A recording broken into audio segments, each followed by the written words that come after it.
Party के लोकप्रिय प्रत्याशी श्री अमित यादव जी,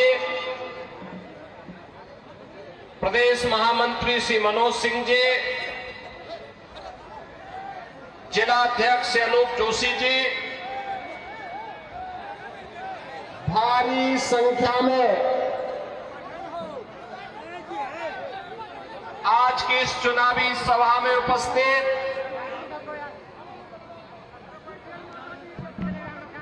कोडरमा,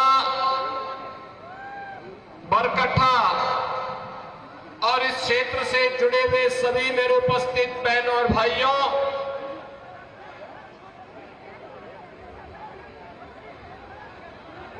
मैं प्रभु श्री राम की पावन धरा उत्तर प्रदेश की धरती से शहीदों की इस पावन धरा भगवान बिरसा मुंडा की पावन धरा को प्रणाम करने के लिए और आप सबसे निवेदन करने के लिए आज आपके बीच में यहां पर उपस्थित हुआ हूं।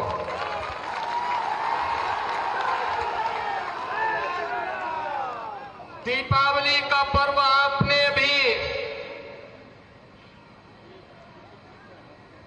बड़े उल्लास के साथ संपन्न किया है और आज से छठ महापर्व का भी आयोजन प्रारंभ होने जा रहा है। आप सबको मैं छठ की हृदय से बधाई देता हूं और छठी माई आप सबके जीवन में खुशहाली लाए, इसकी भी प्रार्थना करता हूं। बहनों और भाइयों, आपने अभी पिछले दिनों हरियाणा विधानसभा के चुनाव के परिणाम को देखा होगा। हरियाणा के चुनाव के पहले सभी लोग क्या बोलते थे और जब चुनाव के परिणाम आए तो अकेले भारतीय जनता पार्टी 2/3 से अधिक सीट जीती और कांग्रेस धराशायी हो गई। हरियाणा के लोगों से जब पत्रकारों ने पूछा कि चुनाव के पहले तो लगता था कि कांग्रेस और उसके सहयोगी जीतेंगे, ये कैसे हुआ? तो हरियाणा की जनता ने कहा कि विकास, सुरक्षा, सुव्यवस्था और सुशासन के लिए डबल इंजन आवश्यक है और मोदी जी के नेतृत्व में अगर डबल इंजन की सरकार चले तो सोने में सुहागा है। इसलिए हरियाणा की जनता ने निर्णय लेकर के फिर से भारतीय जनता पार्टी को विजयी बनाया है। बहनों और भाइयों, हमारा ये झारखंड, ये कोडरमा प्राकृतिक संसाधनों से भरपूर है। धरती आबा भगवान बिरसा मुंडा की पावन धरा है, शहीदों की धरा है।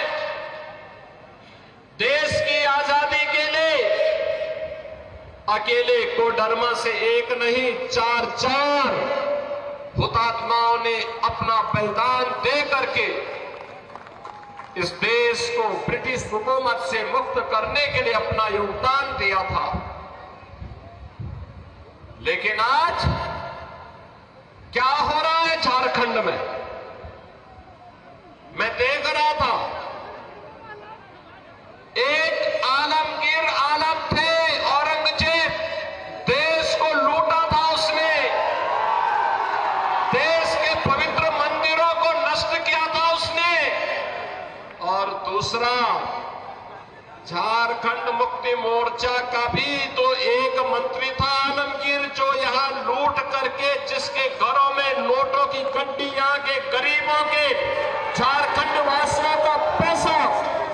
के घरों में कैसे नोट की गड्डियां उसके नौकरों और उसके परिवार के अन्य लोगों के घरों में किस रूप में पड़ी हुई थी। ये लूट का इससे दूसरा घटिया स्तर और दूसरा देखा नहीं जा सकता है। और इसीलिए मैं कहने के लिए आया हूं बहनों और भाइयों, ये चुनाव उसी विकास के नाम पर जिन लोगों ने आपको छला है उसको जवाब देने का एक अवसर भी है। भारतीय जनता पार्टी, जहां कहीं पर भी भारतीय जनता पार्टी की सरकारें हैं, उन्होंने विकास का एक मॉडल दिया, उन्होंने विरासत का सम्मान किया। आप यही सोचिए, 1947 में देश आजाद हुआ था। कांग्रेस को देश की जनता ने शासन करने का अवसर दिया था। एक लंबे समय तक उन्होंने शासन किया था, लेकिन क्या कभी किसी ने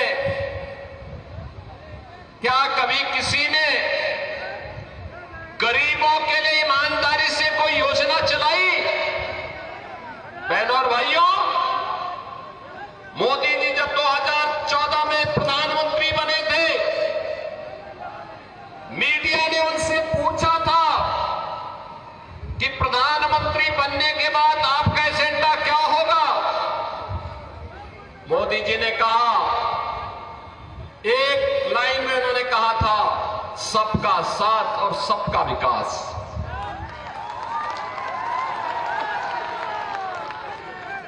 जाति, मत और मजहब के आधार पर नहीं, क्षेत्र और भाषा के आधार पर नहीं, बल्कि हर गांव का विकास होगा, हर नगर का विकास होगा।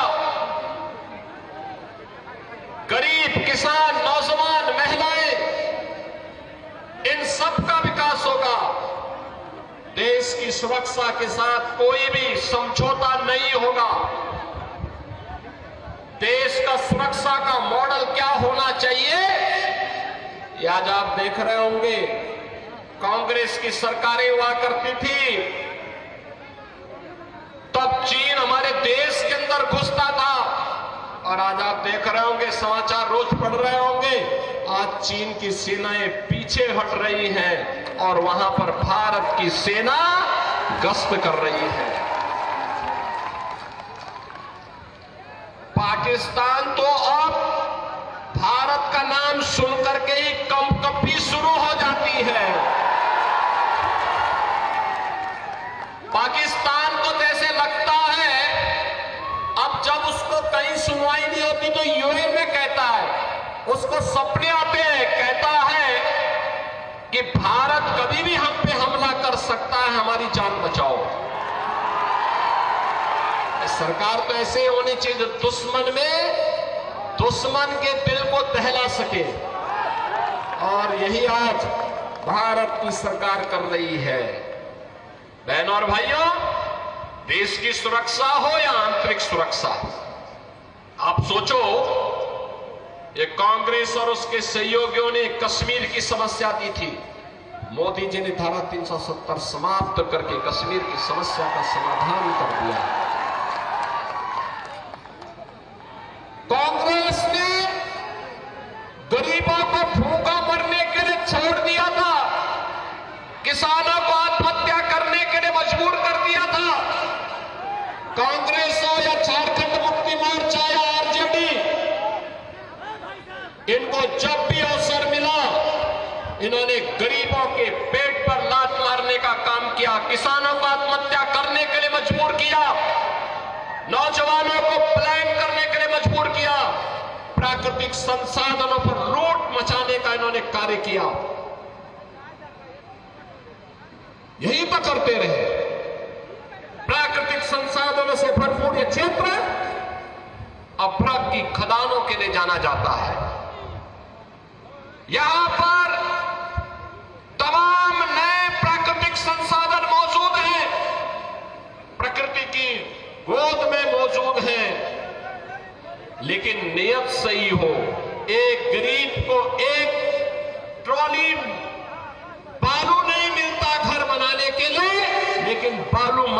इस सरकार का संरक्षण प्राप्त करके फल फूल रहे हैं। शराब माफिया फल फूल रहे हैं, वन माफिया और भू माफिया सिर तान करके चल रहे हैं। और इसी ने कहने के लिए आए हैं, ये माफिया का उपचार केवल भाजपा है, भाजपा।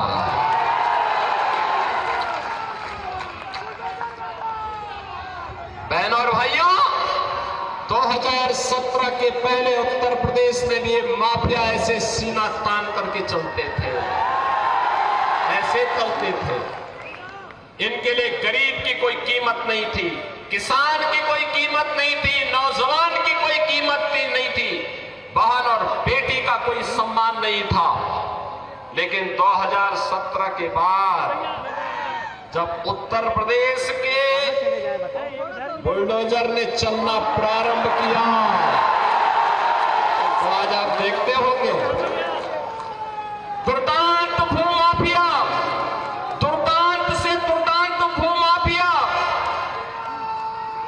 आज उत्तर प्रदेश की धरती को छोड़ चुके हैं। कुछ तो जेल में है और कुछ लोग राम नाम सत्य है की यात्रा में भी चले गए। भूमाफिया नहीं, खनन माफिया भी नहीं, वन माफिया भी नहीं, पशु माफिया भी नहीं, संगठित अपराध में संलिप्त माफिया भी नहीं। आज तो कोई भी माफिया हो, शराब माफिया हो या बालू माफिया, यूपी से गायब हो गया है। ऐसे ही गायब हो गया जैसे गधे के सिर की सींग समाप्त हो गई। और इसलिए बहनों और भाइयों, आपसे कहने के लिए माफिया का उपचार केवल भाजपा है। भाजपा की सरकार लाइए, गरीब को उसका हिस्सा भी मिलेगा, गरीब को उसका सम्मान मिलेगा। जिसके पास राशन कार्ड नहीं उसको राशन कार्ड की सुविधा, जिसके पास आयुष्मान कार्ड नहीं उसको आयुष्मान भारत की कार्ड की सुविधा, जिसके पास मकान नहीं उसको मकान की सुविधा। और देश के अंदर एक तरफ मोदी जी के नेतृत्व में एनडीए का गठबंधन है और दूसरी तरफ कांग्रेस के नेतृत्व में झारखंड मुक्ति मोर्चा और आरजेडी जैसा इंडी गठबंधन भी है। दोनों गारंटी दे रहे हैं, लेकिन दोनों की गारंटी में अंतर है। मोदी जी की गारंटी है हर गरीब को मकान देने का, मोदी जी की गारंटी है हर नौजवान के हाथ को कार्य देने का, रोजगार देने का। मोदी जी की गारंटी है हर किसान के सम्मान का। मोदी जी की गारंटी है हर बहन और बेटी की सुरक्षा का। और उनके लिए वे योजनाएं जो उनके हित के लिए आगे बढ़ रही है, उन योजनाओं को प्रभावी ढंग से यहां पर लागू करने का जो 5 गारंटी यहां के लिए भारतीय जनता पार्टी ने दी है। लक्ष्मी जोहार योजना, सभी घरों में 500 रुपए में एलपीजी के भरा हुआ सिलेंडर उपलब्ध करवाना और साल में 2 फ्री में सिलेंडर उपलब्ध, भरा हुआ सिलेंडर भी मुफ्त में उपलब्ध करवाना। गोगो दीदी योजना, ये भी भाजपा की गारंटी है, मोदी जी की गारंटी है कि झारखंड की हर महिला के खाते में हर महीने की 11 तारीख को 2100 रुपये, 2100 रुपये तक की वित्तीय सहायता पहुंचा देना।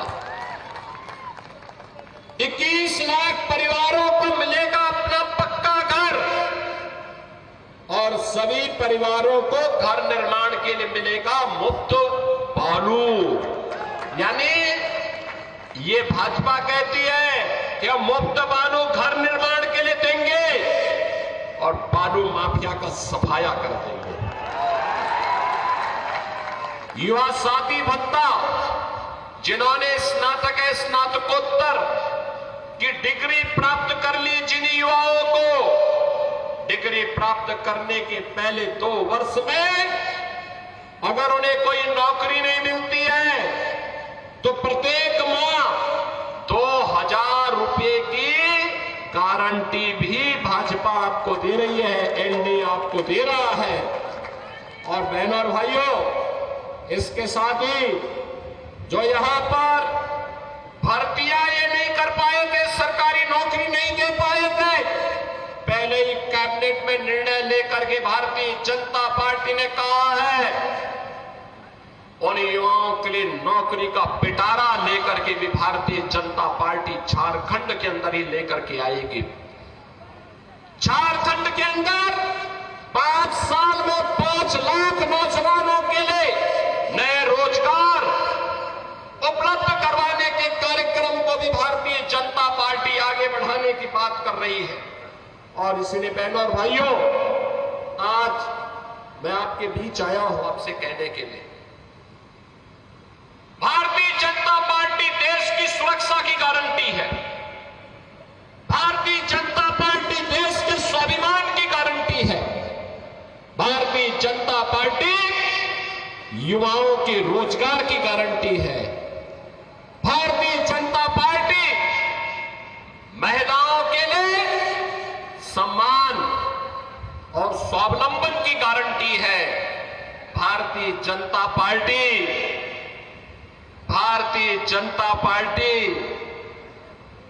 विरासत और विकास के समन्वय की गारंटी भी है। याद करिए अयोध्या से तो मैं आया हूं ना। कितने लोग अयोध्या गए हैं? आप लोग एक बार अयोध्या आइए। मैं अन्नपूर्णा देवी जी से कहूंगा, वे यूपी के अंदर चुनाव के अंदर सहप्रभारी के रूप में विधानसभा चुनाव के अंदर काम कर रही थी। पूरे यूपी के अंदर घूमी, बहुत अच्छा काम उन्होंने किया था। और मैं आप सबसे कहूंगा, चुनाव के बाद एक बार वो आपको लेकर के अयोध्या पहुंचे। अयोध्या की गारंटी बाकी हम लोग के लिए, एक बार देखिए आप अयोध्या धाम को। बहनों और भाइयों, जब ये कांग्रेस के लोग थे ना, अयोध्या में कितनी दुर्व्यवस्था थी। बिजली नहीं मिलती थी, सड़क सिंगल लेन की थी, गंदगी रहती थी, अराजकता थी, कोई किसी को पूछता नहीं था। और राम मंदिर निर्माण न हो इसके लिए इनके द्वारा बार बार रोड़े अटकाए जाते थे। आज तो आप देख रहे होंगे, प्रधानमंत्री मोदी जी का यशस्वी नेतृत्व मिला।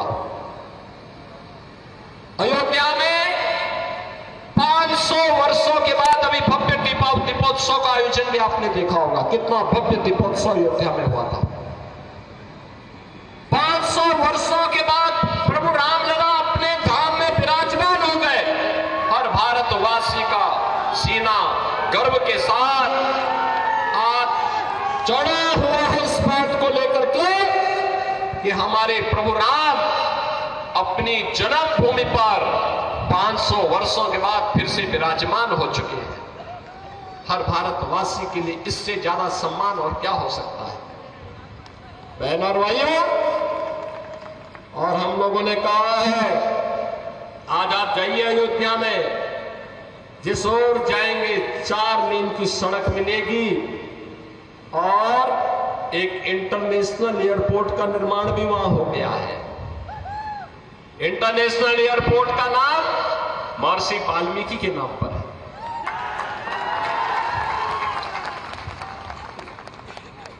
वहां पे जो बड़े बड़े यात्री विश्रामालय बनाए गए हैं उनका नाम है निषाद राज के नाम पर, निषाद राज गुहा के नाम पर। और जो भोजनालय वहां बन रहे हैं, जहां पे श्रद्धालुओं के लिए शुद्ध भोजन प्राप्त होता है, उनका नाम है माता सबरी के नाम पर।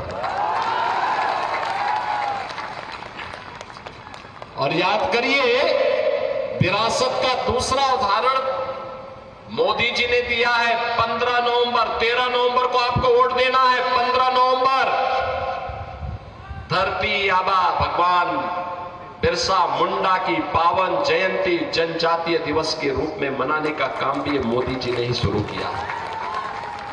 और इसलिए बहनों और भाइयों, आज हम सब आपके पास आए हैं। विरासत और विकास का समन्वय कैसे होना चाहिए, सुरक्षा और सुशासन का बेहतर समन्वय कैसे होना चाहिए, ये केवल और केवल भाजपा इसका उदाहरण प्रस्तुत कर सकती है। और डबल इंजन की सरकार जैसे भी हरियाणा ने निर्णय लिया, ऐसे ही झारखंड के अंदर ये भ्रष्टाचार की चंडी, सुरक्षा में सेंध लगाने वाली, माफियाओं को प्रश्रय देने वाली, अराजकता को, गुंडागिर्दी को यहां पर बढ़ाने वाली झारखंड मुक्ति मोर्चा और कांग्रेस का, आरजेडी का जो इंडी गठबंधन है, ये देश की सुरक्षा के साथ खिलवाड़ कर रहा है, राष्ट्र के स्वाभिमान के साथ खिलवाड़ कर रहा है। इन्हें मौका नहीं देना है। वर्तमान को संवारने के लिए और भविष्य को उज्जवल बनाने के लिए आवश्यक है कि चुनाव में इनकी छुट्टी कर दो। बाकी काम तो भारतीय जनता पार्टी की डबल इंजन सरकार, एनडीए की सरकार आने के बाद स्वयं कर देगी। और इसीलिए आज मैं आप सबसे कहने के लिए आया हूं, जब अयोध्या में प्रभु रामलला के भव्य मंदिर के निर्माण के कार्यक्रम को पूरा करने के बाद मोदी जी के कर कमलों से रामलला 500 वर्षों के बाद अपनी जन्मभूमि पर विराजमान हुए, तब मोदी जी ने एक बात कही थी। उन्होंने कहा था, ये तो एक शुरुआत है, शुरुआत। आप इशारा भी समझे होंगे ना।